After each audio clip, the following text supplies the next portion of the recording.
Hi friends అందరికీ.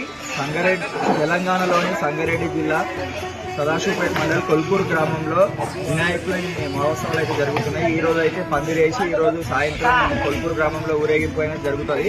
అట్లనే మన పంతులు గిట్ల పంతుల ఆధ్వర్యంలోనే మన స్వామి ఆధ్వర్యంలో జరుగుతాయి.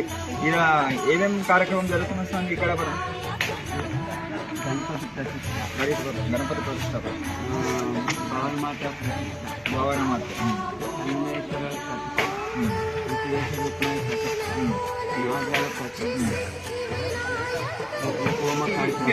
చూడొచ్చు ఫ్రెండ్స్. ప్రతి ఒక్కరు ఇక్కడ కొల్పూరు గ్రామంకి వచ్చి అయితే ఇక్కడ చుట్టుపక్కల అయితే ఏ ఊర్లో ఇట్లా వినాయకుని గుడి అయితే లేదు.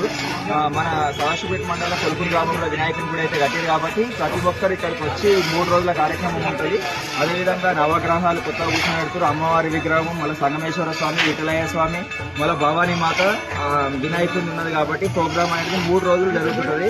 ఈ రోజు ఊరేగింపు, రేపు అయితే యజ్ఞం నడుస్తుంది, నవగ్రహాలు అవన్నీ. ఎల్లుండి అయితే మన 13వ తారీఖు రోజు అయితే మన గణేశుని హోమము, ఆ రోజు ప్రతిష్టాపన ఉంటుంది. కాబట్టి ఎవరైనా సరే ఈ వీడియో చూసిన వాళ్ళు ప్రతి ఒక్కరు వచ్చి కొల్పూరులో ఈ వినాయకుని ఆశీస్సులు తీసుకొని ప్రతి ఒక్కరు వచ్చి ఆ దేవుని కోరికలు కోరుకొని ప్రతి ఒక్కరు వచ్చి ప్రసాదం తీసుకోవాలని కోరుతున్నాం.